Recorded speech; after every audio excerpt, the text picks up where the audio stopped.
नमस्कार मैत्रिणींनो. तर आज आपण ताक रेसिपी बघणार आहोत. म्हणजेच मसाला ताक किंवा मिठ्ठा, छास तुमच्या इकडे काय बोलतात ते कमेंटमध्ये नक्की सांगा. तर आपण 1 कप दही घेतला आहे. त्याच्यामध्ये आपण अद्रक, 1 मिरची, थोडीशी कोथिंबीर, जिरं असं मिक्सरला बारीक वाटण करून घेतलं आहे. ते आपण त्याच्यामध्ये टाकणार आहोत. नंतर आपण त्याच्यामध्ये थोडंसं मीठ टाकू. मग आपण त्याच्यामध्ये साखर घालू आणि थंड पाणी घालू. तुम्ही याच्यामध्ये तुम्हाला जास्त थंड हवे असेल तर बर्फाचे तुकडे घालू शकता. आता आपण ते जसं आपल्याला पातळ हवं आहे तसं आपण पाणी घालून मिक्स करून घेऊया.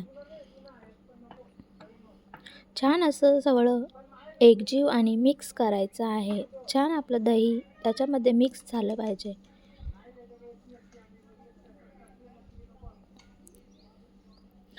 मिक्स झालं की आपण त्याच्यामध्ये थोडीशी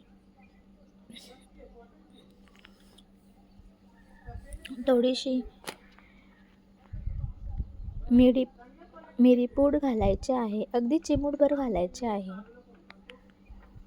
तेही मिक्स करून घ्यायचे आहे. नंतर आपण त्याच्यामध्ये थोडासा चाट मसाला घालू म्हणजे थोडं चटपटीत लागेल. आता उन्हाळी सीझन चालू आहे. आता आपण पोटासाठी अशी थंडगार ताक मसाला रेसिपी केली आहे. आवडल्यास लाईक, शेअर, सबस्क्राईब